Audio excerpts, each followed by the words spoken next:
So first of all, we must apologise for being late, but that's my fault. When you get a puncture in your tyre, normally it's a good idea to change it there and then, not wait 3 days and then walk out of the house and realise that you've got a flat. But that's exactly what happened. I had a blowout on Monday evening whilst I was out taxiing and parked it up. I then realised on today that the tyre was flat, so I had to change it. So that's the reason why I'm late. So apologies for that, but we're getting on. I think Dave's having a few technical issues, which is the reason why you can see him in the background there, messing around because he's trying to sort stuff out. So we obviously, if you were listening last week, you'd have heard our Halloween special, which was from the Walton Tavern in Sunderland. We've got a few things that we need to sort out, and then we're going to go back to that and have a discussion about that. But we need to look at EVPs and stuff like that. I must say, as somebody who doesn't believe in ghosts and what have you, I got quite excited at one point because one of the EMFs that we're using did actually show some activity. But then Christine just joined us on Facebook. Hello, Christine. So I got quite excited because it did actually show something, but it was only in one very specific point. So, as Dave said to me, it would have been classed as a hit, but obviously I'm not that way inclined, so it could have been anything as far as I'm concerned. But you know, I'll leave it up to the experts. But there was just the one spot that I experienced stuff. Christine had her crystals out. I'm not a fan of crystals. There's so much could go wrong with the crystals. I mean, I've tried them, Aaron tried them, and we got nothing. But apparently crystals only work for you with your crystals. So, but anyway, as I said, we're going to come back to that and we're going to discuss it. I just hope that you can hear me, or you can all get hear me. Oh, yeah, we have the sound waves, so obviously there must be some sound out there. So if you are listening on the radio, then or on the computer, then please get in touch, go to the chat room and give us a call. That's me having hours working. Yeah, exactly. Yeah. Looking nice and clear tonight. Yeah, we are. Yeah. I am. I don't know why, because we're using exactly the same webcam, we're using exactly the same computer as what we have been. So I don't know why it's now working perfectly and not before. We've got Diane and Christine in the chat room now. We've got Leslie and Christine on Facebook. So Christine obviously loves us that much. She's watching us twice. Or she's listening to us twice. She's got must have multiple computers in the house. Or so, yeah, exactly. Yeah. Well, the thing was, I mean, I've never listened to anything on Facebook and something that's happening somewhere else. But there's a delay apparently. So you're going to be confused. Yeah, I was going to say, well, it doesn't take a lot to confuse me anyway, but yeah, it would definitely confuse me. So before the Halloween special, we were talking about demonic possessions, and we obviously went into the Annalise Michelle story, which was then made into a film, the Poltergeist, the Exorcist. I'll get there in a minute. The Exorcism, Emily Rose. Which actually was rented through Netflix the other night, and I came across it, and I was actually considering watching it, just because of the story that we've been discussing and what have you. But obviously there is. I'm presuming she's on about a delay. That's how long it took me. There's definitely a delay. Yeah. Delay central. So yeah, so I saw it on Netflix and I was thinking about watching it. Can't hear anything like. Oh, probably Diane can't hear anything through the computer. Is that on the radio, Diane? Is it you can't hear anything? Because we're looking sort of, well, what signal going out now? Unless she's on about before when we didn't have anything and you couldn't hear us. Hopefully everybody can hear us. Yes, on the radio. Yes, on the radio. That's what you must be listening through the Facebook. Through the Facebook. How old do I sound? I'm 70. It's that the Facebook thing, you know. Yeah, you're on now. Right. Very good stuff. I'll take one like. So eventually we'll get to there. So I have 4. There's some people just like showing off tonight. Yeah, I've got 2 points of contact. Christine's, So did you watch the movie then? I didn't. No, I didn't watch it. I was considering it, but then I got sidetracked and I can't remember. Oh, I watched The King instead. You got sidetracked. Yeah, I was like when Aaron told me about this film called The King, which is about Henry V. Right. And that's how I ended up on Netflix because I don't really watch a lot of TV or films, as you probably know. But I was flicking through and I came across the Exorcism of Emily Rose, and I was going to watch it. And then I thought, no, I've sat down to watch the King, so I watched The King, which is a really good story. Obviously, it's more based on the Shakespeare story rather than the story of Henry V. Not that we're going to be talking about Henry V. Yeah, but yeah. Unless there's an apparition somewhere. Yeah, exactly. Yeah. I was going to say the Lady of the Lake, but that's King Arthur, isn't it? Who didn't even exist. So I'm well away from the Kings anyway. So I never watched it. It's the answer. And what was the other film? What film you talked about now? Not watching. I'm still trying to get him to go I and have see. actually seen it. I have seen the Exorcism of Emily Rose when it first came out, or when it first came out on DVD. Or even video. I think I've got it on DVD. Right, so I've checked. DVD. So, I was obviously saying to you the other night. I think if anybody's out there and you want to go and see a really good film, if you're kind of because I don't like the scaries. The Doctor Sleep, which is the follow up to The Shining, is absolutely awesome. I've seen it. I mean, I can't remember how, but it was accidentally that I found out about it. I think somebody was on something and they mentioned it or something. I can't remember the exact reason now. But then I found out exactly what it was, and I thought, oh, I didn't even realise they'd made it. No, it's fun. It's brilliant. I mean, I'm a bit disappointed that they didn't use the boy from the first one, but he's retired from acting, so, but yeah. No, it's... No, I mean, I know what it's about, but I mean, I thought about the actual actor rather than the kid himself, as it was. That makes any sense. Yeah. So I will eventually get to see it at some point. It'll be one of these other films that people will be talking about in years to come. I'll be like, I haven't seen it. Yeah.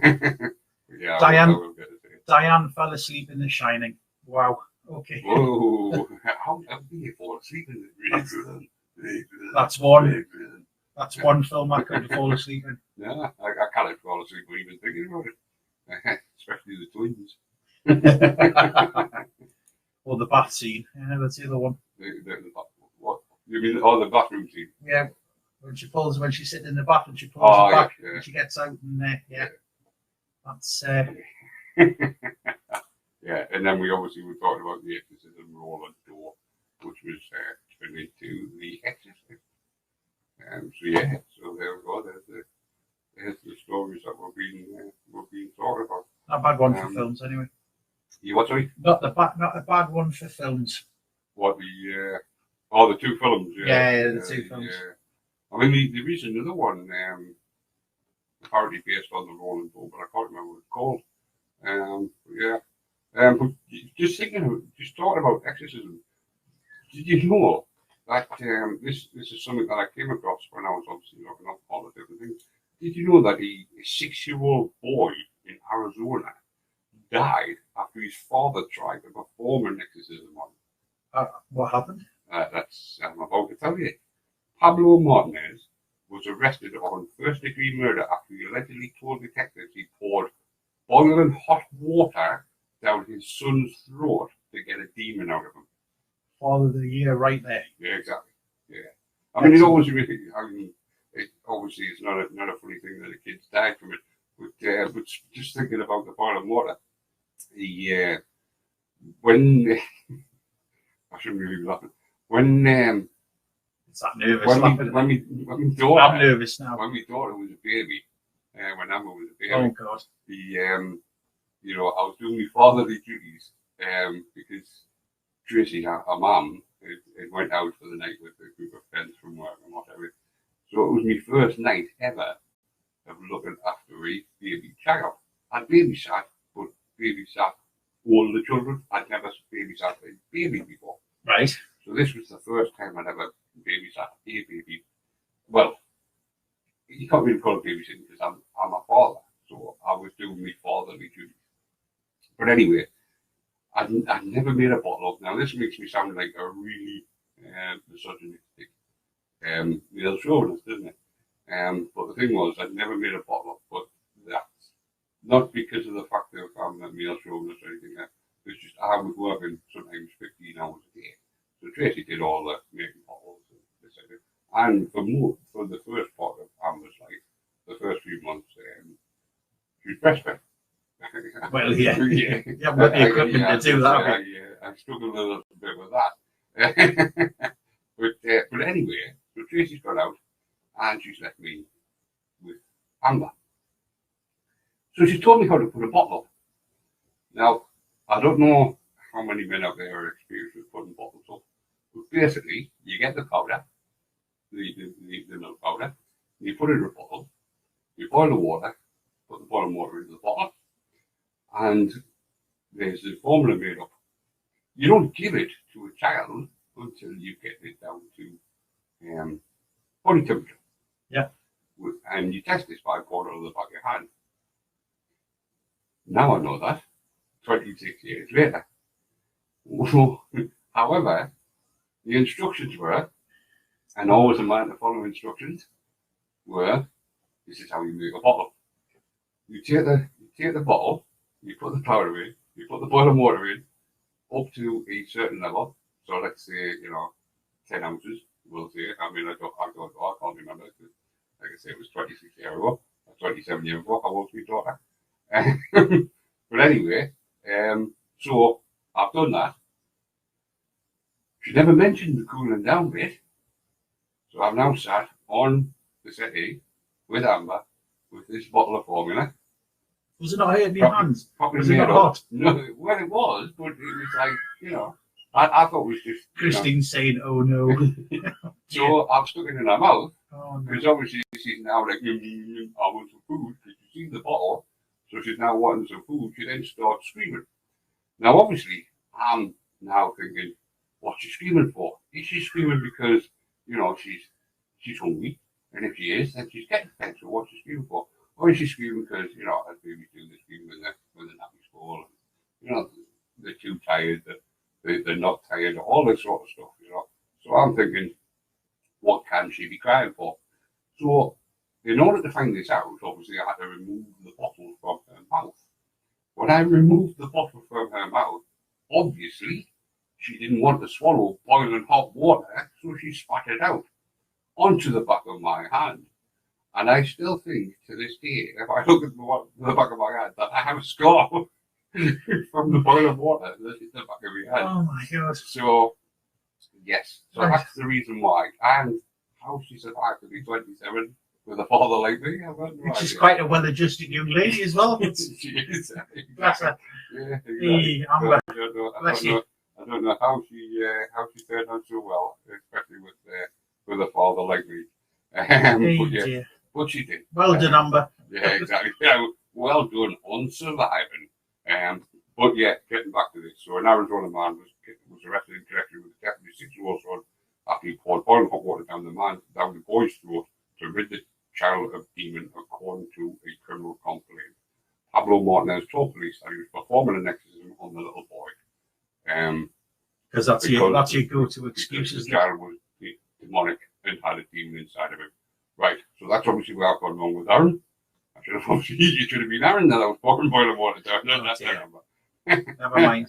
And Aaron's probably Aaron's all right as well, mind. Aaron's probably listening, so he's probably going to. Yes, there'll be some abusive text messages coming through. Right, so on that subject, just quickly, I'm going to dive in there. Guys, if you get your pen ready, if you want to get in contact with us this evening, the telephone number is 01207 795 005. So that's 01207 795 005. And if you want to get in touch with us via text message, the text number is 60777. That's 60777, and please start your message with 89 M for mother, X for X-ray, 4. All right, so that's 89MX4. And the WhatsApp number, I remember to put it up. which is now on the screen. All right, if you're having problems, you can go to the Amber on Radio webpage, and it's on the contact sheet there. The WhatsApp telephone number is to text us this evening If you want to text us through, the WhatsApp is 07742660483. So that's 07742660483. Well, we've now got Samantha, Mandy, and Sean in the room with us. Hello, everybody. And, In the room with us. Yeah. Are you having some kind of mediumistic experience here? Well, it is the paranormal experience. So, yeah. And Samantha says that I'm a nut job. Yeah, she is.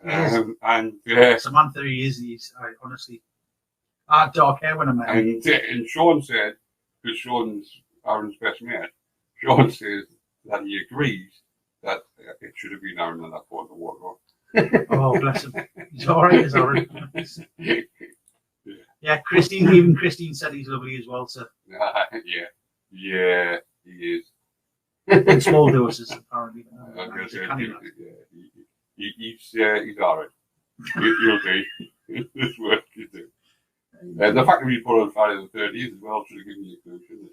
Well, there you go. Did he check his forehead or was it the 666 mark or anything like that? No, I didn't. No, I maybe should have done it. Maybe should have checked his forehead.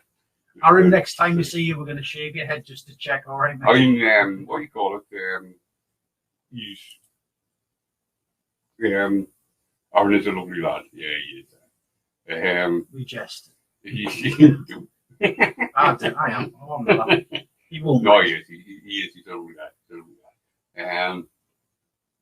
No, he's still not watching. It's got to be with the one for work. Bless him. So yeah, but yeah, he so moving swiftly on before the police come knocking on the door and arrest me for child abuse. Child services. Obviously, you know, I mean, it's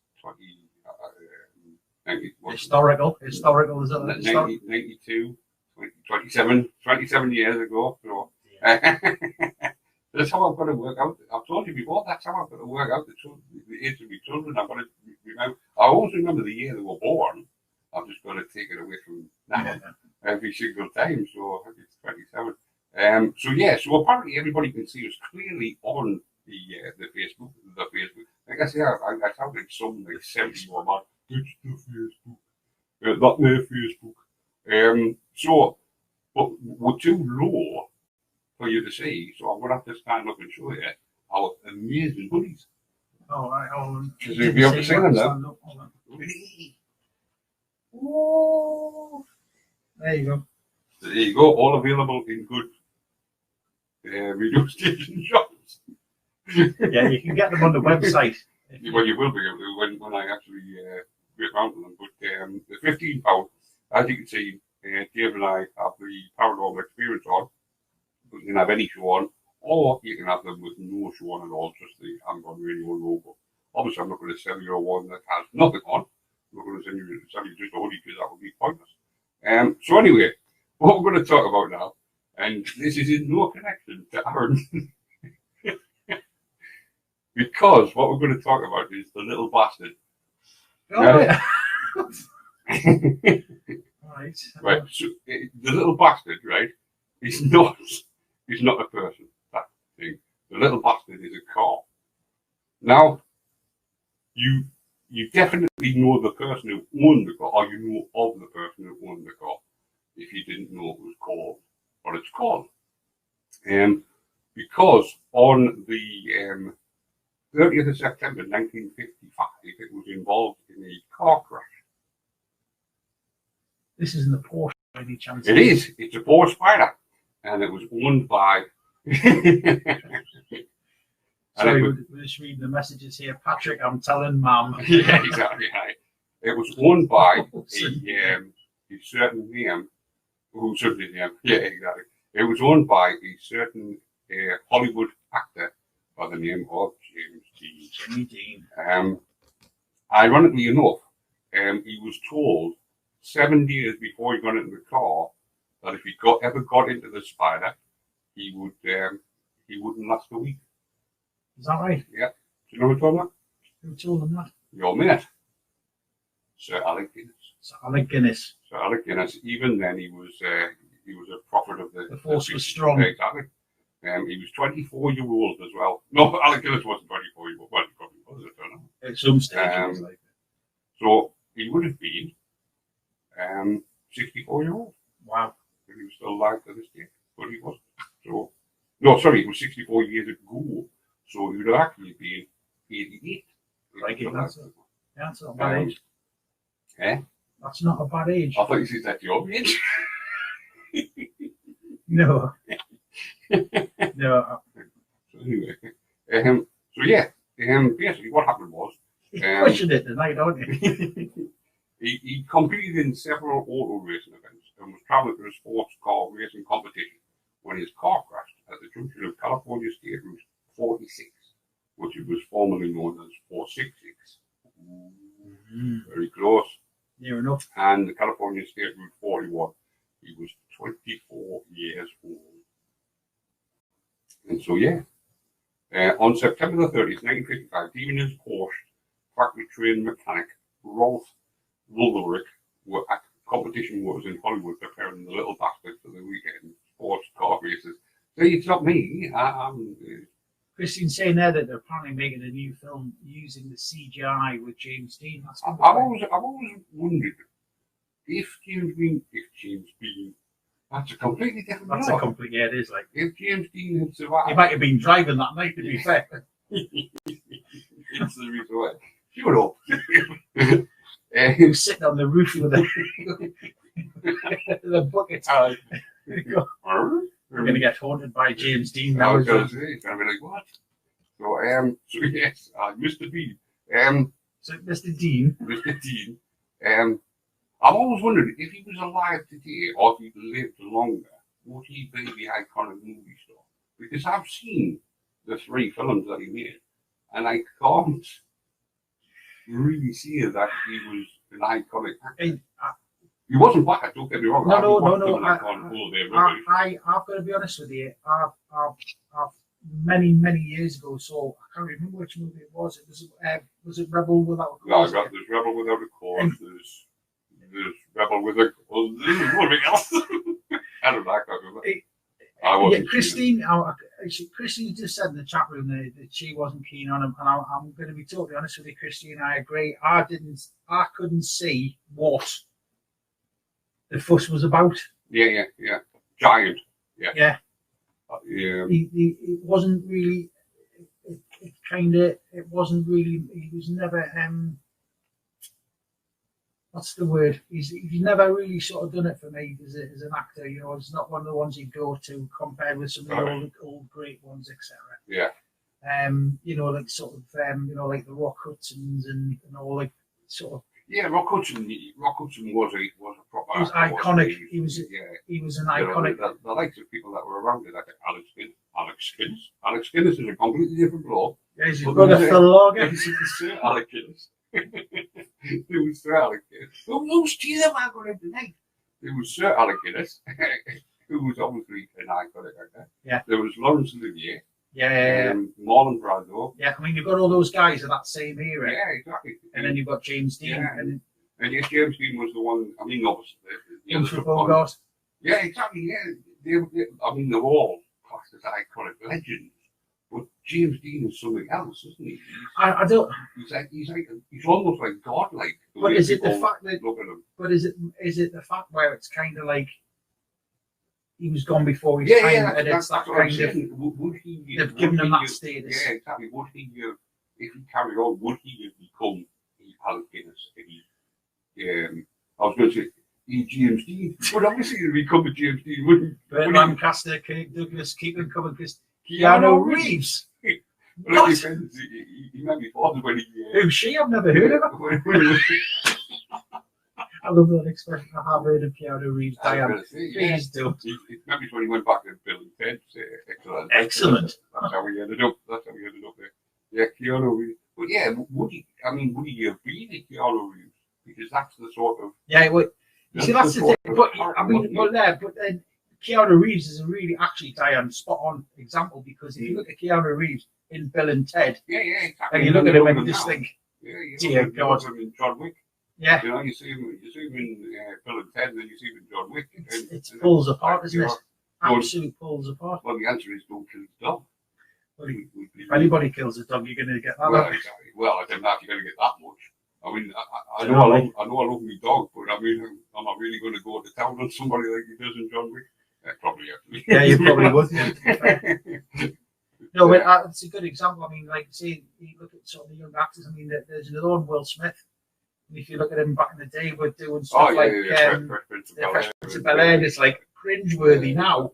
It was great at the time, but cringeworthy now. Typical American youth. 80s, I mean, you watch an American police program, and it's all this overacting stuff, isn't it? It's all this like it's all this like Disney stuff. I mean, you watch like the Sweet Life of Zack and Cody. I sound like I really watch like those police programs. These are the films that he actually watches, ladies and gentlemen. But I think actually have 2 children. That sort of stuff. Yeah. But yeah, I've just bit my tongue. Speaking of having somebody else's teeth, I've just bit my tongue. Good evening, ladies and gentlemen. This is Dave on Amber and Radio. This is Paddy. Yeah, this is Paddy with a big fat tongue. That he How you get? But so would he have been, like the Burt Lancaster, the Kirk Douglas? I'm Spartacus. Hey, there was I don't know whether you saw on I think it was on Facebook or it was on Twitter, one of the two the other day where I had a photograph of Michael Douglas with his dad. Yeah. And bloody hell. Oh, pardon me French. No, you're right. His dad it's 102, 103, something. Something like that, yeah. He's quite an old gentleman. He was out for a walk. I mean, now he was a legend. Yeah. Absolutely. Never mind. I always remember, just every time somebody mentions Kirk Douglas, I always remember Spartacus. I always remember going to a pub quiz, and at the time it was like the prize fund was £45 because it was like one of them. Was this back in the day, Paddy? It was back in the day. Was that enough to pay your mortgage Back off? in the day. It was all. It was like late 80s, early 90s, and the prize was because every week they went up by £5. And this particular week was the highest it's ever been. It was £45. And the question was asked, who was the co-star to Kirk Douglas in Spartacus?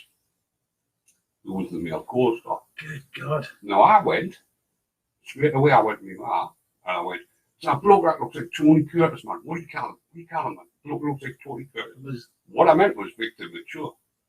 The actual actor was Victor Mature. No, the actual actor in Spartacus as the co-star was Tony Curtis. Oh dear So God. I'm sitting there. Tony Curtis! I'm sitting there going, that bloke who looks like Tony Curtis, man. Meaning Victor Mature. But in actual fact, I really look like Tony Curtis because it is Tony Curtis. So, yeah. So, needless to say, I got a clip off me, man. Next one, so he did win the 45 quid then. No. There you go. Oh. No, I think it rolled over to the next week. And the next week's question was something like, the next week's question was, who won one Olympic medal, in such and such Olympics? Now I said, well, it's either going to be Japan and China. It was in table tennis. So I said, well, it's going to be Japan and China. So I went for Japan and it was China. There we go. So the moral of the story is don't ask me what. Paddy's not going to be on the pub quiz team. Don't when we have the Christmas night out. Don't ask me any questions. This is the Paddy McGough embarrassing himself show. Yeah. Keep firing. Because we've only been on for nearly an hour and McGough has done nothing else but talk about his mishaps. Well, it's McGough. But anyway. It's just over half an hour. Yeah. Anyway, James. Not that we were late in any way, shape, or form. I did apologise when we first came on. Right. And said that was my fault. When you get a flat tire. They might actually, to be fair, they might not have heard that apology. Oh, right. So what do you say? Well, we would. Right. Okay. Yeah, I'll give them the apology again. Right. The reason we were late coming to air tonight is Dave wants me to tell you, was because you were going to try and blame me then. I will, because of Dave. Was because the moral of the story is if you get a puncture in your tyre on a Monday evening whilst out driving your taxi, change it on Tuesday. Don't wait until Thursday when you need to leave the house and go somewhere and then realise you've got a flat tyre and then have to change it. realizing that you've already left enough time to go to where you need to be. Having said that, though, Paddy changed it so fast tonight. His audition for the Formula One racing team has now been completed, and he's now joining. And let's face it, talking about this thing about GMT. Whoa, what's going on? Oh, nowadays it's this one. Somebody. I because I'm not on chat page. I opened the radio, and the radio automatically started. Did you? So you should see me appear any time now. But anyway, what was I saying? I don't know. I can't remember what I was saying. Oh, yes, so speaking about my car, I was definitely calling my car a little bastard tonight. But anyway, now you're here. Yes. Yeah, there I am. Paddy has entered the chat room. Paddy is here. I'm at the top on my page. Oh, yeah. You're below the bot. Anyway, so the reason why we're here today, the paranormal experience. What's that what we're doing? Let's talk about Paddy and let's try and embarrass him as much as we possibly can, even though that is possible because space and I'm not. I'm really a clever person. I just haven't got no comments. Yeah, you held the door open for everybody else when they were handing out common sense. Like, Yeah, exactly. you. Exactly. Yeah, you keep going. Sorry, son, we've got that left. You can have the drinks. Straight Give them the barrel. Yeah, exactly. Anyway, where were we? We were talking about the little bastard. Yeah. What did he need? Was it? Yeah, Christine, it is. It's definitely a comedy show tonight. Good God, my jaws are aching and it's only half an hour in. Yep. Imagine what I'm feeling like. I've bit my tongue. You know, sorry for you. I've bit my tongue. Not that I'm saying go out and bite your tongue, you know, just so you can share the pain. Share the pain. Anyway, James Dean's car. The little bastard. Why we're talking about James Dean's car, I hear you say. Because let's face it, how many people have died in car crashes? Well, the reason we're talking about James Dean's car is because he's had it. Also the same. Yes. So the curse of James Dean's car, the little bastard. If my car was cursed, I would definitely call it that. Yeah. Do you actually know who named the car? I was laughing so hard when Paddy said he was smart. Yeah, that was the best bit of the show. That's Steady on. it's even funny, it's your sister. Exactly, yeah. Anyway, James did what? So it was even more funny, it was your sister. No, what you were going to say something before. Why? Dear, what are you doing? Just come my head off there. Why was it called the little bastard? I'm sure we'll find out. Okay. Or let's have a look. Let's see if we can find out why it was called. What it was called. I'm just face planting. He just nearly took my nose off, dear. Oh, please. Oh. Let's have a look. I mean, you probably caught right. Go on, go. Give us a story. Tell us about what happened. It doesn't actually say. It just mentions it a lot and lots of times. So anyway, the curse of the little bastard has been. I just like saying it. It's become part of America's cultural mythology. Warren Beef, a James Dean archivist and author. Archivist. He only made 3 films. We've already established that, so he's already an archivist, isn't he? Well, I was going to say that's the best job in the film industry. He's only got 24 years to do stuff. To make stuff. I mean, come up with stuff, and then that's it. So anyway, he believes that the source of the myth is George Barris, the self-described king of customizers. That's customizers with a K. Right, okay, yeah. Obviously customizing cars, I believe. But it wasn't a customized car, though, was it? He said, no. It was He bought the car. All right. This king of customizers bought the car after it was wrecked. Barris promoted the curse after he placed the wreck on a public display in 1956. Over the years, Barris described a mysterious series of accidents, not all of them car crashes, that occurred from 1956 to 1960, involving the little bastard, resulting in serious injuries to spectators and even a truck driver's death. Raskin states many claims regarding the curse appear to have been based on Barris's 1974 book of the Storm. So basically, this Barris is saying that this Raskin is saying that this Barris has made it up. But anyway, what happened was James Dean, the Raskin book, James Dean at Speed, states that the wrecked spider was declared as a total loss by the insurance company, which paid Dean's father, Winton, the fair market value as a settlement. The insurance obviously doesn't say how much it is. The insurance company, in turn, through a salvage yard in Burbank, sold the spider to Dr. William F. Esquick. Esquick, who had competed against Dean in his own sports car at 3 race events during 1955, dismantled the engine and mechanical parts and installed the Port 4-cam engine in his Lotus 9 race car chassis. Esquick then raced the Port-powered Lotus, which he called the Portus, at 7 California clubs during 1956. But on October the 21st, 1956, Esquick driving his car was involved in a minor shunt with the car.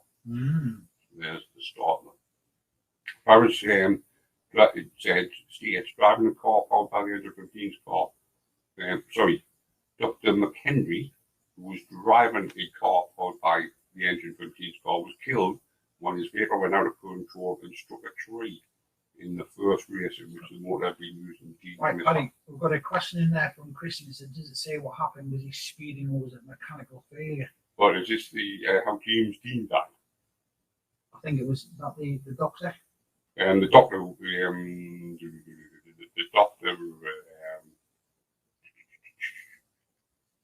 it just says when his vehicle went off, how James Dean died. Yeah.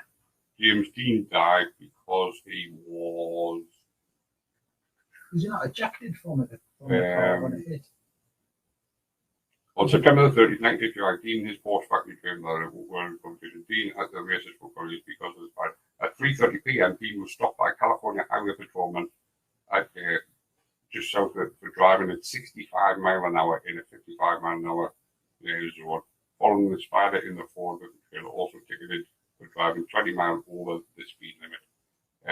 At approximately 5:15, Dean left Blackwell's corner, driving west on Route 466 towards Paso Roble, approximately 60 miles away. Dean accelerated in the little bastard and left the Ford station wagon far behind. Further along on 466, the Porsche crested Polorino Pass and headed down the long Antelope Grade, passing cars along the way toward the junction at approximately 5:45. A black and white 950 Ford Tudor, driven at high speed, was east on 466. Its driver, 23-year-old Navy veteran Cal Poly student Don Turnipseed, made a left turn on Route 44, headed north towards Fresno. As Turnipseed's Ford. Turnipseed, that's interesting. That sounds like a poultry from Gateshead. Turnipseed. Turnipseed. Yeah, crossed over the central line. Dean, clearly seen an imminent crash, apparently tried to steer the spider in a side-stepping race maneuver, but with insufficient time and space.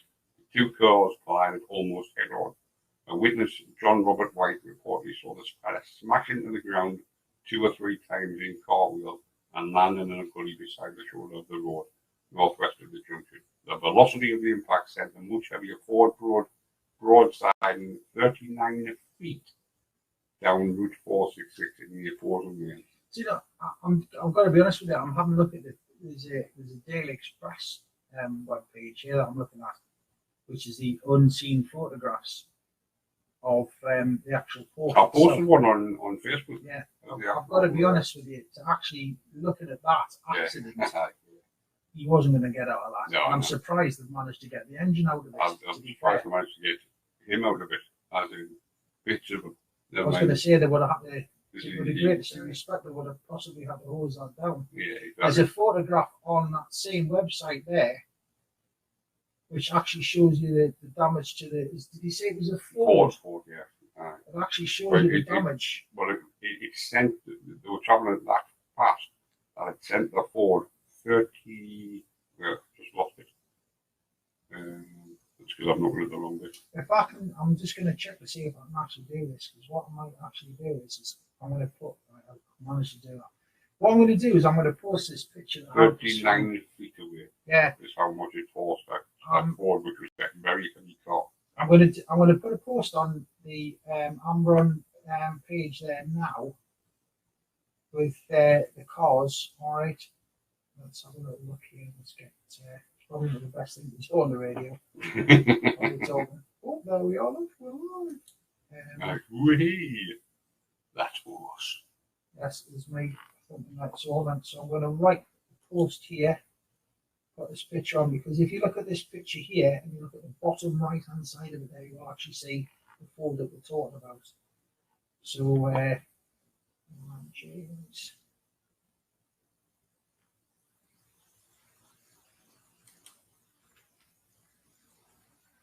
Yeah, so yeah, 39 feet. It pushed the Ford. So yeah, it was obviously going at some speed. Right, I'm going to post that on there now. I'll just put a little thing there now. We'll put it on the Amron Radio news feed there, and there you go, guys. So you should be able to see that there now. I've just posted that on. And you can see if you look on the bottom right hand corner, the difference in the damage. They've actually put a before and after photo on the actual Porsche, the main one of the Porsche. If you have a look at that Ford, and there's not a lot of damage. Well, there's a front end damage, but compared to the Porsche. Oh, the Porsche, as I say, I mean, I've seen I posted a picture of the Porsche, and it's massive, and Well, they've even got one on there where it's actually got a picture of it actually on the front of a forklift truck. You can see how twisted the chassis is. Yeah. Oh, so yeah, it was proper mangled. And I'll be when I win the lottery, I'll not be buying a Porsche. Yeah. Well, no, not one of them anyway. Definitely not. Not a little spider. Yeah. So yeah, so they're. Oh, it's something again, man. Shut up. Yeah. So obviously then we have McHenry, who died, was using the engine from Dean's car. This is the doctor, is it? Yeah. He crashed into the tree, just lost control completely, and he crashed into the tree. McHenry appears to have the distinction of being the only bona fide victim of the curse. Right then, so although there is supposedly the curse, this might have actually given birth to the story. Obviously, James Dean had the accident in it. If you have an accident in a vehicle, fair enough. Oh yeah. Usually, obviously, when you have an accident in a vehicle, it's usually, I mean, that car is definitely a write-off in my, you know what I mean? You don't have to be a car expert to know that is. No, definitely not. No. But looking at it again, to think that they're actually going to, somebody's going to salvage the engine out of it. Yeah. It's pretty scary. Christine's put in, it is, what a mess. Oh, it is totally a mess. Yeah, as you said, there was absolutely no way on this pallet he was getting out of that any other way than the way he did. I mean, he was obviously coming out in bits, and that's exactly what happened. I don't think he'd be together after that one. No, so definitely not. So the doctors had the accident. So yeah, so the doctors had the accident. I'm just trying to. He died, and he's the only one from. He's well, obviously apart from James Dean himself. But yeah, he obviously died. I'm just trying to because I did have, and I don't know what I've done with it. I did have an actual sort of thing which goes in more under it. Yeah, so the Porsche 550 Spider has become infamous as the car that killed him. As young adults, we watched an unsolved mystery episode.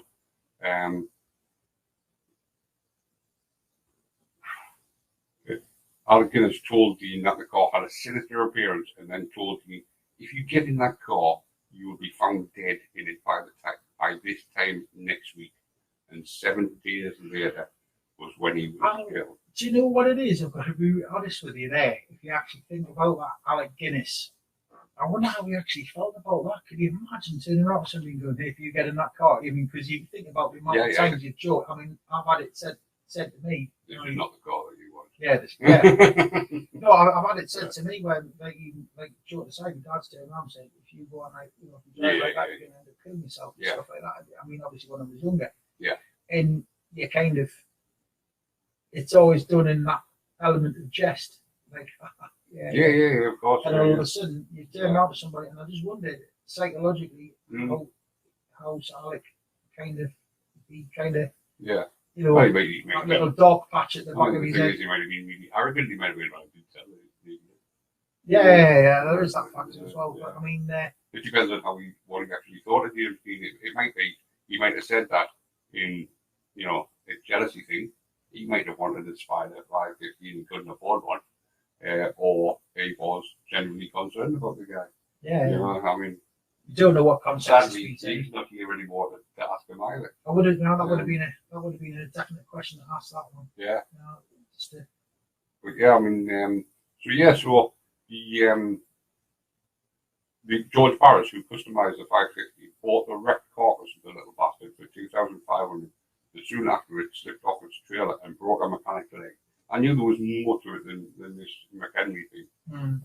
Slipped off and broke the mechanic's leg. Not long after, Barris sold the engine and drivetrain to Troy McHenry, while the two were both racing against one another in cars that had parts from the little bastard.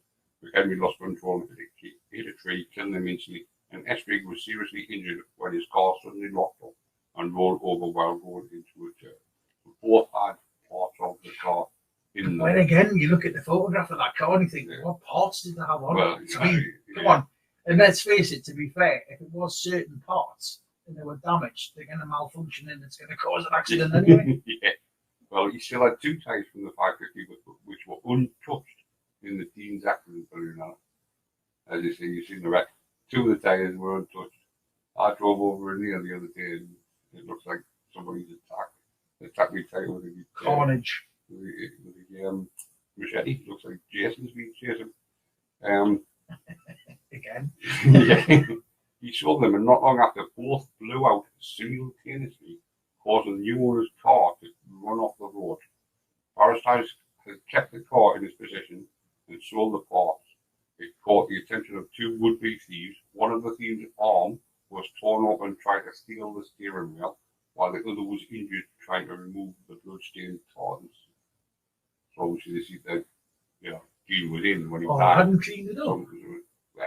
He was on display, wasn't it? So this is the car that, it's the same as the Bonnie and Clyde car, isn't it? When they put the Bonnie and Clyde car on display, it still had. In fact, I think when they put the Bonnie and Clyde car on display, it still had Bonnie and Clyde in it, didn't it? I'm not sure. Full of like sort of lots and lots of holes. It definitely, if they removed the bodies, they hadn't removed the goal. So there's definitely bits of people, bits of Bonnie and Clyde. That's another couple that I can't get. I can't get how they became iconic. I mean, it's a love story, though, isn't it? It appeals to men and women. It's the gangster love story, It's that sort of, Well, it is, but still, I mean, girls like a bad lad, but she apparently didn't kill anybody.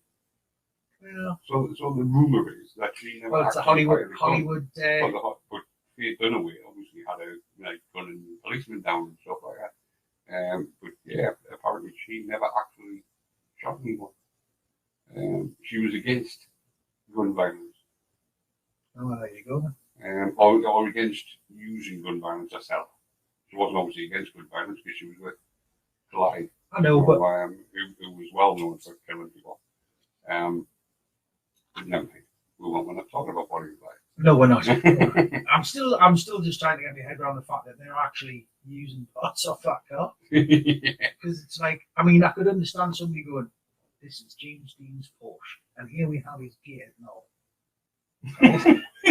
This is the gear knob that he used, or the stick shifter, or whatever. Yeah. And this is the part we're going to sell you on eBay, and this is going to be I could understand that. Yeah. You know what I mean? Because there is that type of market out there. Yeah. Oh, well, you should have Yeah, I mean, but- people like tell like But- this is the air that Keanu Reeves breathed in the fetus. Yeah, so you've got that factor, and then you've got the other factor going, look at that, there's a car that's been absolutely trashed. Oh, look, there's some salvageable bits on that. It's Porsche, it's expensive, it costs a fortune in America. And the thing I can't understand about America is, and I see this all the time because I do like me hot rods and all that carry on. And that's cars, by the way, before you start. I wasn't going to say No, that. no, but like I watch a couple of these car shows and stuff, and the thing is there's a massive problem in America because they're all on our sizes over here. Yeah. Compared to their sizes. Oh yeah. They've got to buy a complete new set of tools to work on a European car Yeah. because of the sizes of nuts and bolts Yeah, and things because like that. they're still doing the inches. Yeah, feet and whatever. inches.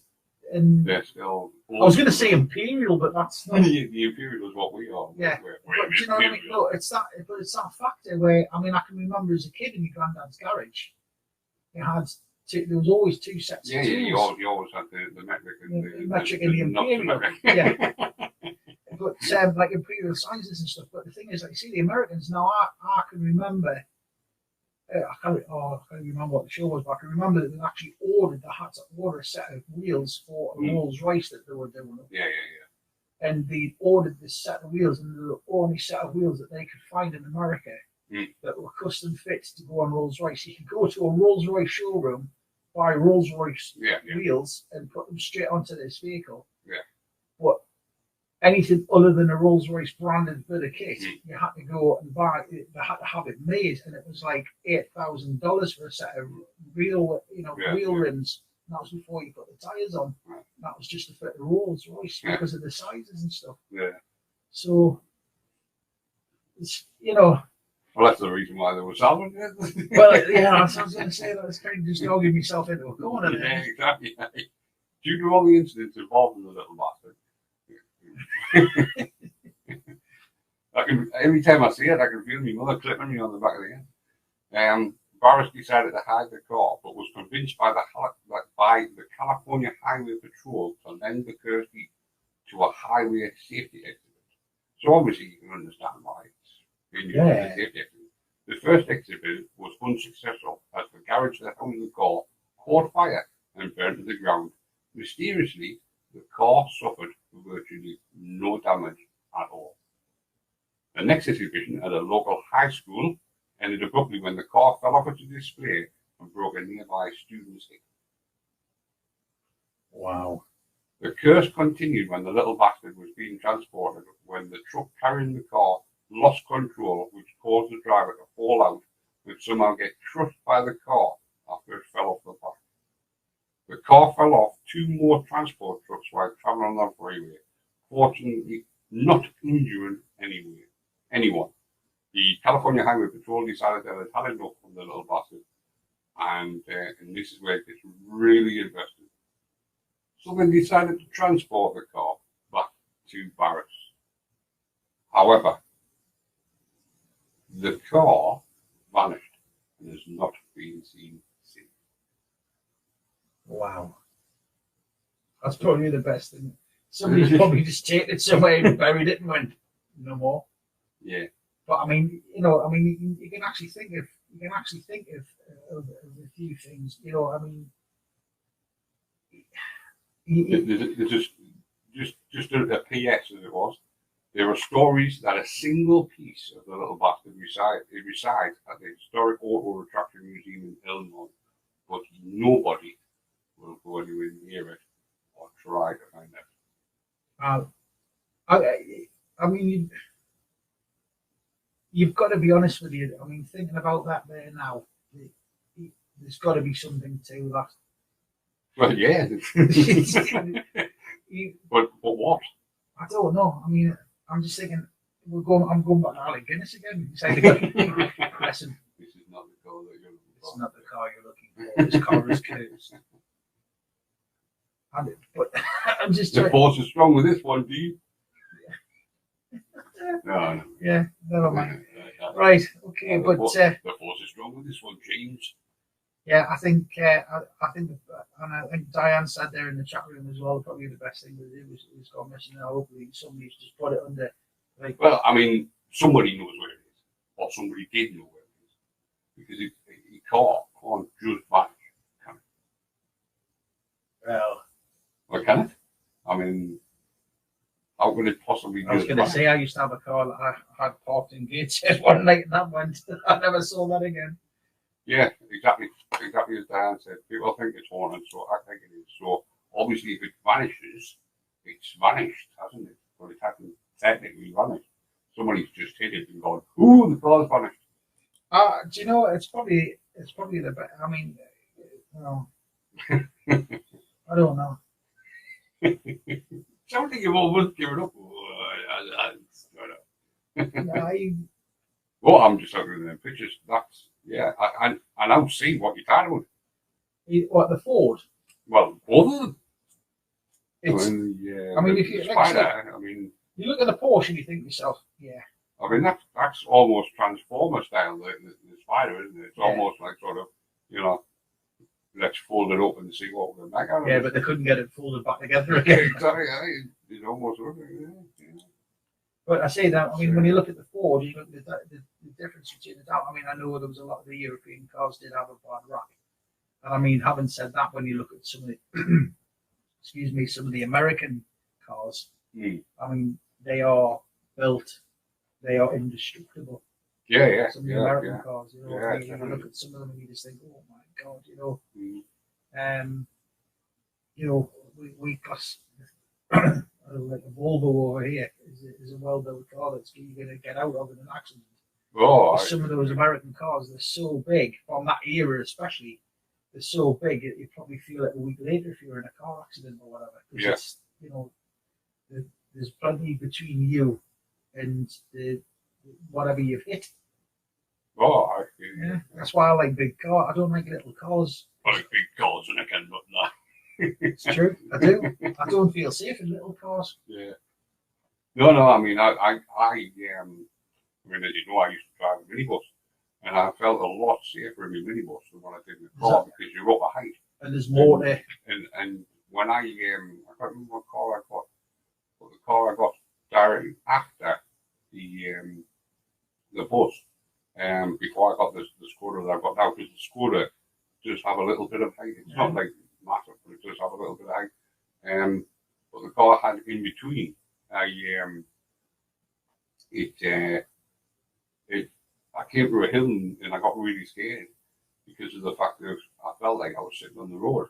And when I came to this hill, well, obviously I'm used to being up a height and seeing over the top of the hill before I got to the top of the hill. But I literally, the front of my car was going over the hill before I could see what was over the other side of the hill, and it was quite funny. See, I mean, I've got to be honest with you. There's one car. I'm laughing here now, just thinking to myself. There's one car I had that was nothing but bad luck. Yeah. And I actually turned around and said that car was cursed. Yeah. And I did. Did you call it the little bastard? No, I didn't. I probably called it a lot harder. It was a lot worse than that. I call it, but I do actually remember I got into it. And first out, I mean, to be fair, it was a very cheap car. Yeah. And you know, I bought the car and stuff, and I played with MOT. I did 12 months MOT. I went out for a drive. Literally, I drove from Sunderland up to Morpeth to actually go to a rugby match. Yeah. And the car caught fire. And the actual car was put out by two PCSOs, Northumbria Police, that poured their bottles of water, and it was actually the air conditioning unit that caught fire. Right. And I had to be recovered and taken back, and it was taken back to the garage because it was literally, I picked it up that morning, and obviously the guy in the garage told us oh yeah, it's all the scene, sorry mate. Which was the wrong answer because train standards got involved, but that car had nothing but trouble with it. The lights kept going out when it was a Volvo. Right. The lights kept going out when it. There was all sorts of really weird stuff happening with it. Yeah. I think I had it for about 3 months in total, and obviously train standards, and I got a full refund and a little bit of money back, and I got myself a sat after that. Right. But I was utterly convinced that car was cursed. As you fix something, there's something else would go wrong with it. And I mean, I'm joking. Yeah, You know what I course, mean? yeah, But it's like, yeah. oh, that car's cursed. But it's horrendous. Oh. But Diane's saying there, but the bad luck one that went with it is fulfilling the prophecy, and I think you're right. Sometimes it is a self-fulfilling prophecy, where if you've got like an attitude towards something, or if it, like a buzz is created about it. Yeah. Well, it's either that. I mean, you've got it's the fear factor, isn't it? If you go into something frightened, then you become frightened of it. Yeah. Whereas if you go in with the the whole like sort of bravado, sometimes bravado is to try and hide the fact that you're scared of something.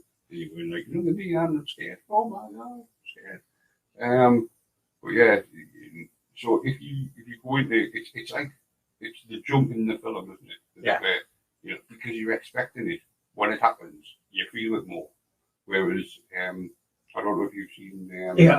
Just talking about jumps there. I was sitting to it.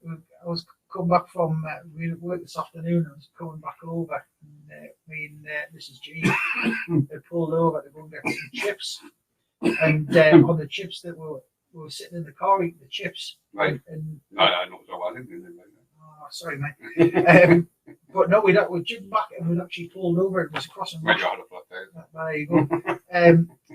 We'd actually pulled over, and some nugget, which is loosely politely put for radio purposes, some nugget decided to throw some bangers out of his car window on the roundabout.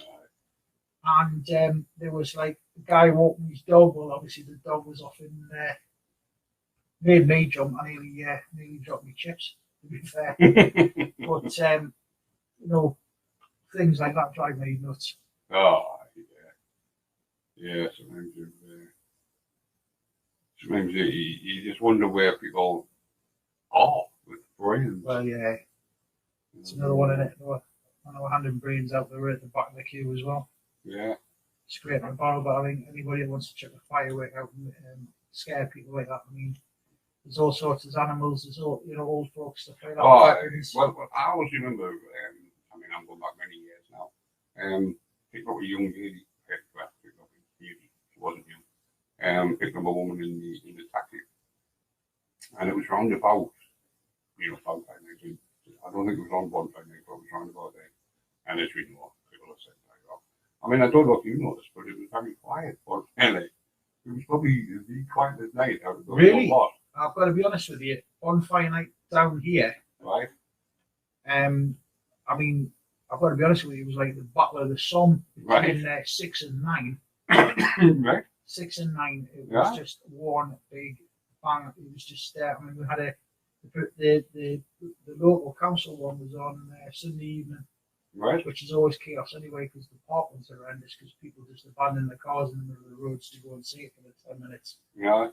Because they can't get parked in the thing. But, I've got some cracking photographs of that. Actually, the park was amazing.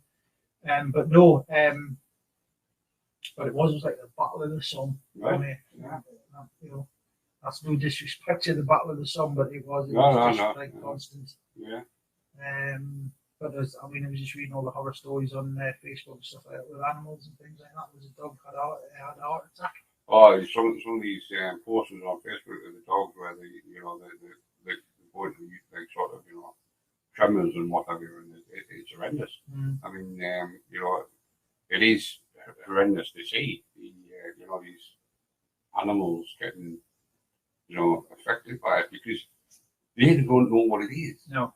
I mean, if you hear something go bang, you have two options in your head. You could either go, somebody's fired a gun, or somebody set off a firework. Yeah. I mean, your common sense tells you it's a firework. Obviously, in the days that we live in nowadays, I was going to say, obviously, not sure. I was going to say, I mean, like Orion is a prime example. People who witnessed that were asked, and they said they thought they heard fireworks going off, whereas Michael Ryan was walking through the streets of Hungerford shooting people. What you call him, the taxi driver from Cumbria, who did exactly the same. Yeah. Eyewitnesses or witnesses that had heard it said exactly the same. Sounded like fireworks going off. So it's not always fireworks that's going off. That's it. But you have the two options. Because you hear something and you go, that sounds like a gun, but then your brain automatically firework. Yeah. And obviously, in them two cases that I've just mentioned, it wasn't. They both Yeah. were gunshots. But you try and, you hope that it's a firework because you hope humanity isn't going around killing themselves. Yeah.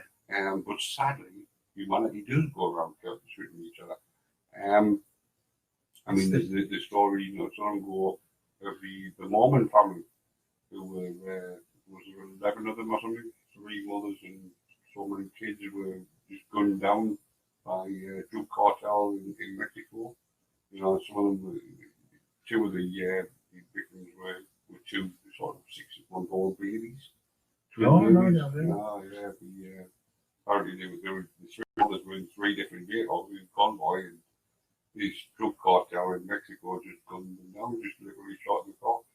The youngest baby was only safe because the mother, shielded the baby, like the across the baby, and took the bullets and stopped the baby from getting That's killed. awful. So, but the baby lay, for want of a better word, under her mother, because it was a young girl, under her mother for hours until police and whatever found them.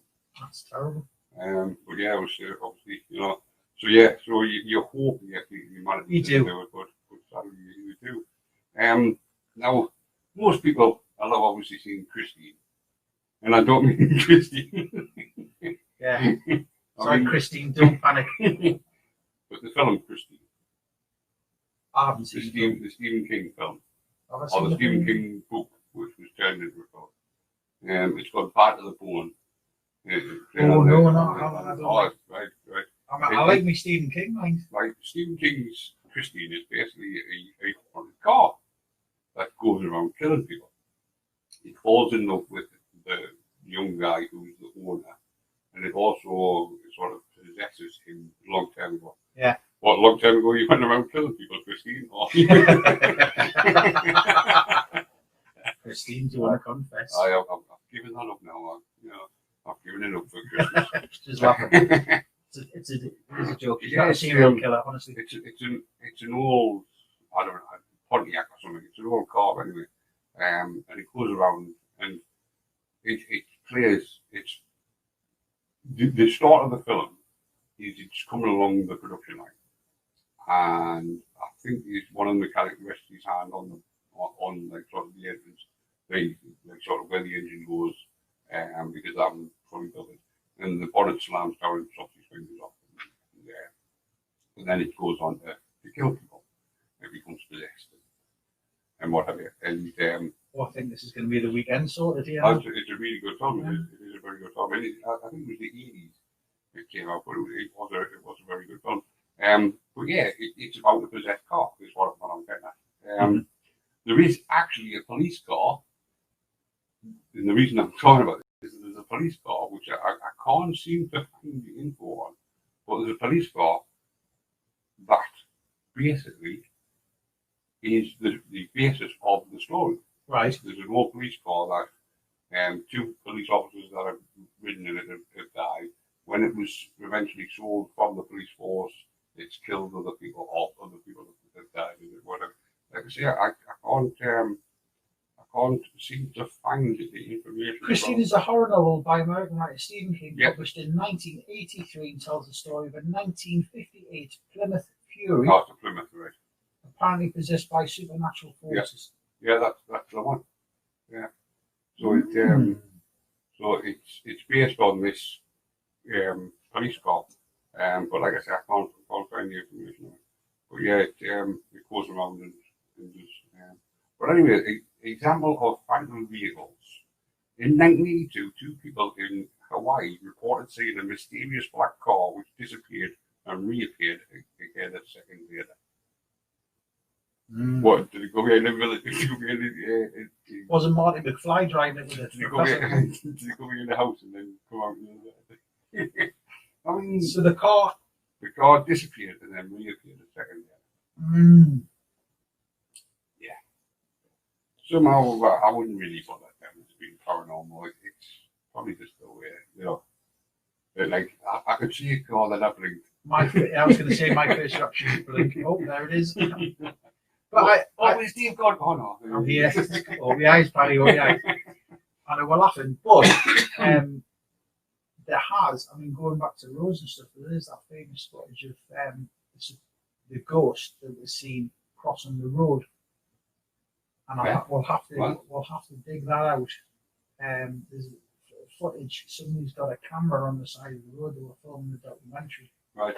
You can see the cars moving backwards and forwards, and you actually see that someone's in their eyes dying. Well done. But you actually see the footage, and it actually looks like somebody walking along the road, like across the road, and then it disappears halfway across the road. Now it is quite good footage from it. It's quite widely known in paranormal circles. Right. Is a good evidence of good footage, because it's not like it's sort of the old fact. There's a definitive line you can actually make out with it, somebody crossing the road and stuff like that. And again, it's been analysed, it's been checked out, and there's been no interference with it or anything like that.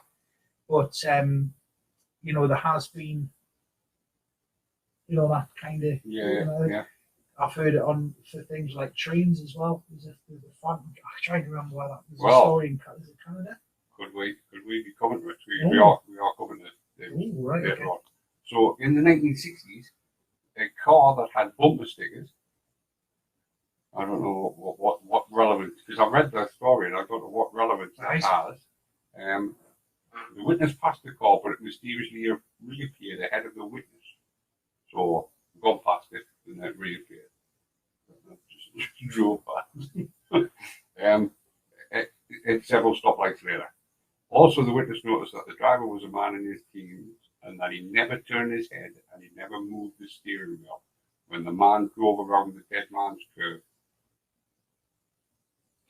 All right, okay. So as he drove around, he didn't turn and actually go around. He just turned. The car just went down without a turn. Okay. 2004 in Cape Town, South Africa, a Renault Megane. Well, there you go. That's the problem. Well, I'll tell you what. They got all nice. Renault Megane. That's the problem. It's called a Renault migraine in my book, because it gives a headache every time I got in it. It mysteriously rolled up an embankment and hit a fence.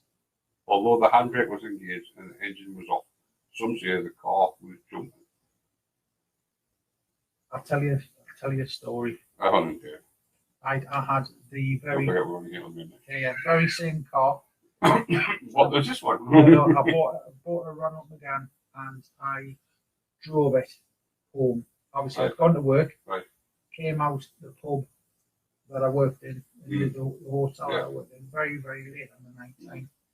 To drive home, I came out the driveway of this pub and I went up the main road, and there was a little bit of a straight stretch of road. And I only had the car. I'd literally picked the car up, driven to work, right, as you do. And the bonnet had an electric release catch on it. Oh, right. And I was driving along, the bonnet just come up full black, hit the windscreen. It didn't shatter the windscreen, but actually wrapped the bonnet. I wasn't going that fast. This is the scary part of it. And it actually wrapped the bonnet around the front of the car, and I had to stop. Now, on the stretch road that I was on was a really dangerous stretch road just outside of Long Horsley. Right. Cars coming. You used to get the kids on a night time racing if it was a dry night, because it goes down a bit of a hill and then onto a long bit. And got to be honest with you, that car didn't last. That was another demon car that I had. But no, that for no reason whatsoever. I used to have an Austin Maestro. They were cracking cars. I just didn't like it. Which was ironic, because when Maestro first came out, I always wanted one. I was like, I want an Austin Maestro, and then I managed to get one. And I'm trying to think what I think it lasted for about 3 months, and then I hated every single thing about it. There wasn't a redeeming feature about the Maestro.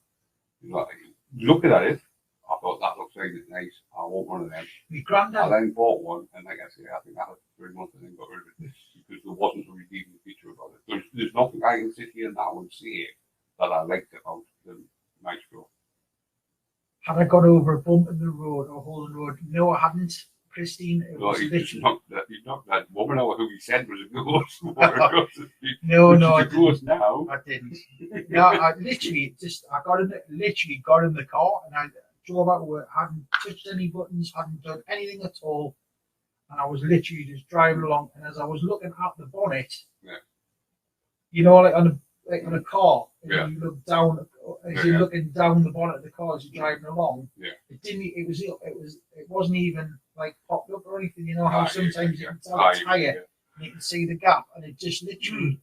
And it shouldn't technically have done that either, because obviously there's a hook on it that you've got to release. So I don't know how it did it. Even if it pops up, it should still hang on. Yeah, I tell you what, mind though, it put a fear of God into us. Because I bet you called that a little bastard. No?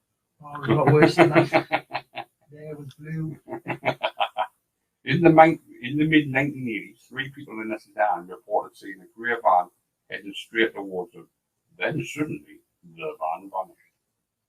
Did it turn off the road by any Was chance? that John Gladden? And then obviously we've just discussed the curse of the little bastard. In Germany, a car mysteriously started up by itself and rammed a wall. In 2000, an eyewitness claimed that an old truck started up by itself and blinked him. Blinked him? What? You know what I mean? Flashed its lights rather than blinked. I mean, he didn't like we remember blinking him. Standing winking back there, ain't kid. As he walked past an old house to where some were skeptic that someone was pranking them. I don't know, like I haven't said that. Some of the pranks I've seen with cars and stuff. Yeah, exactly. Working in the hospitality. Early 1980s, a British motorist crashed his car in order to avoid a truck that suddenly appeared coming straight towards him and then vanished. That's a guy. You know, I'll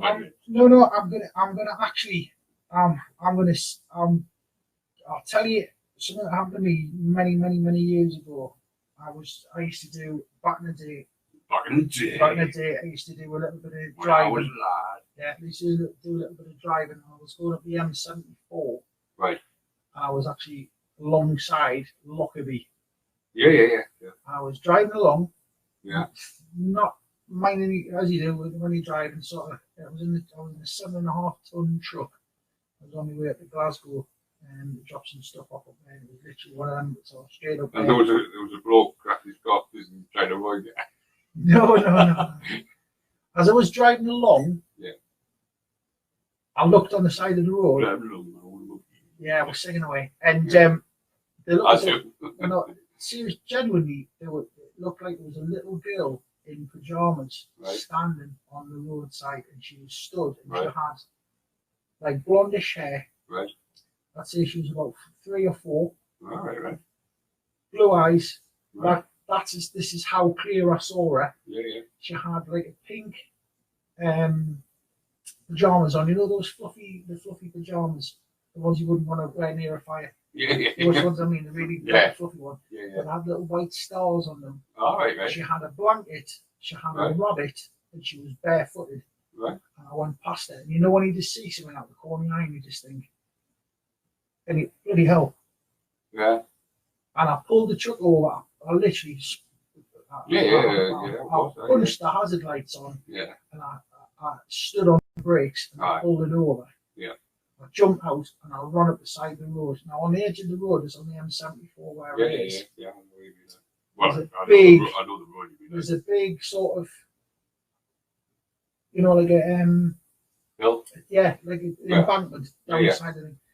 I looked, couldn't see her at all. I thought she might have fallen down the embankment. Obviously, when I'd seen her, I pulled it over quite sharpish, and you know, obviously all those are the things go She through probably, your head. thought, oh, Well, you know, and I sort of pulled it. I was more concerned about the fact there was a kid standing on the roadside, you know, and I searched for her all over the place. Yeah. Couldn't see her anywhere. Yeah. I started to get really panicky. Then you kind of, you know, when your brain kicks in, well, wait, come on, do I need to call the police here? Right. And at that point, I was kind of panicking. Then you pulled into the petrol station and shot her. Horrible. No, that's the start of The Walking Dead.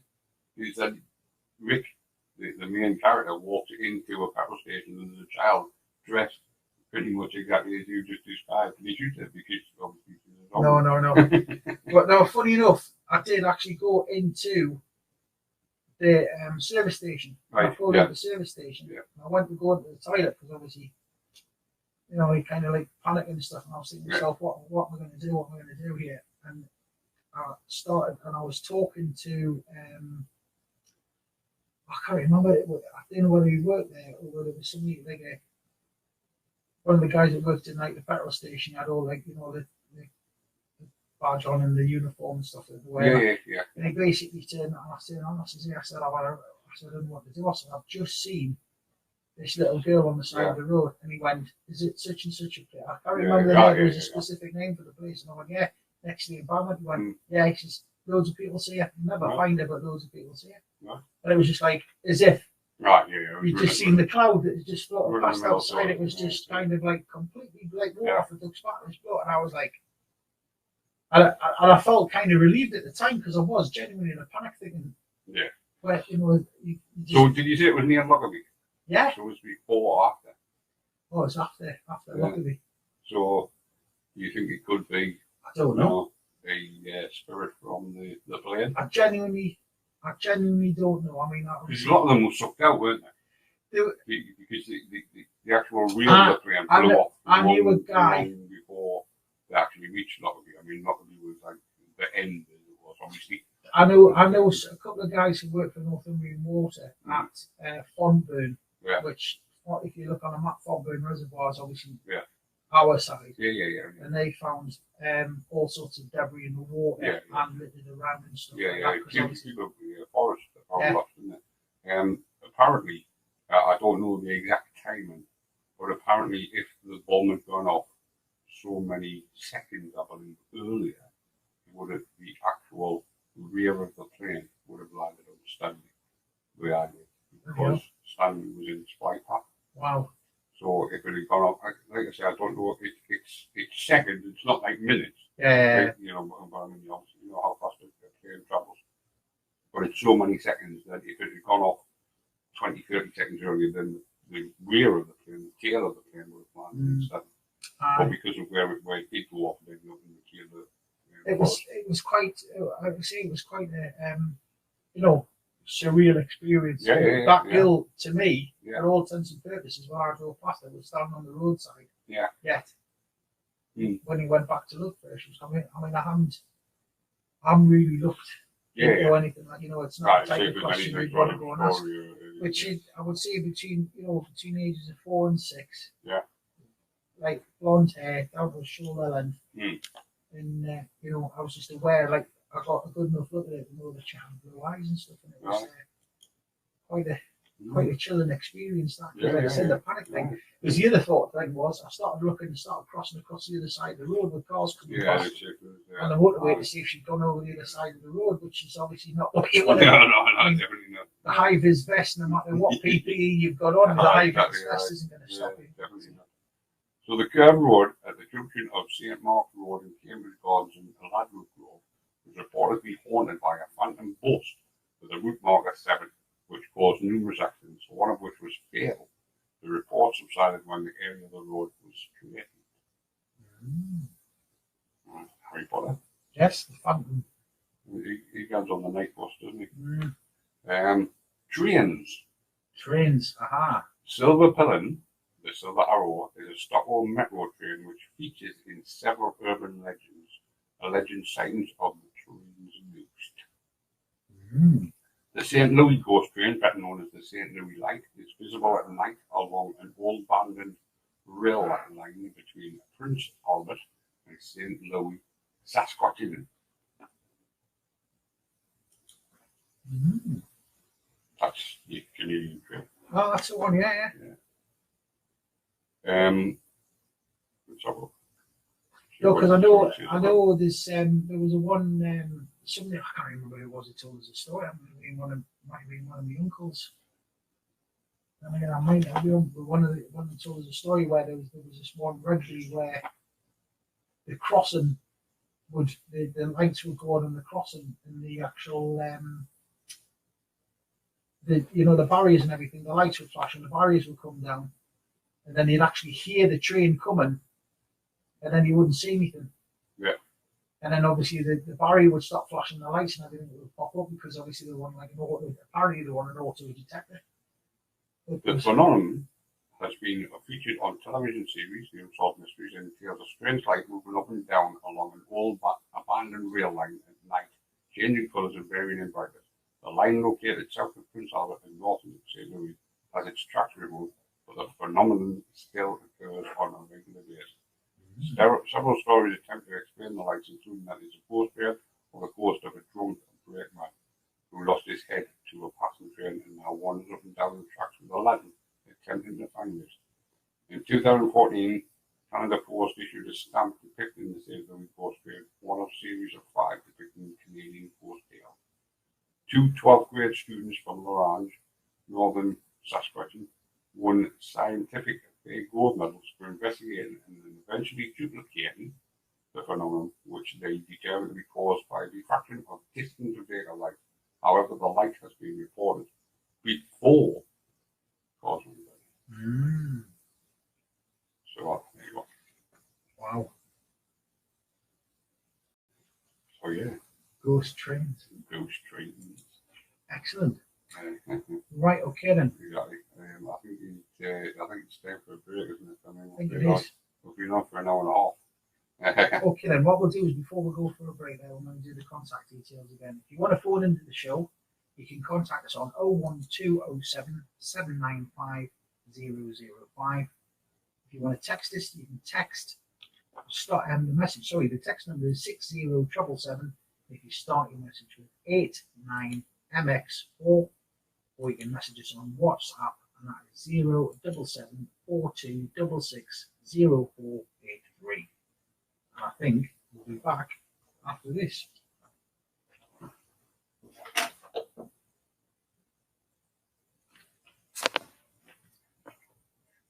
I've got to get one more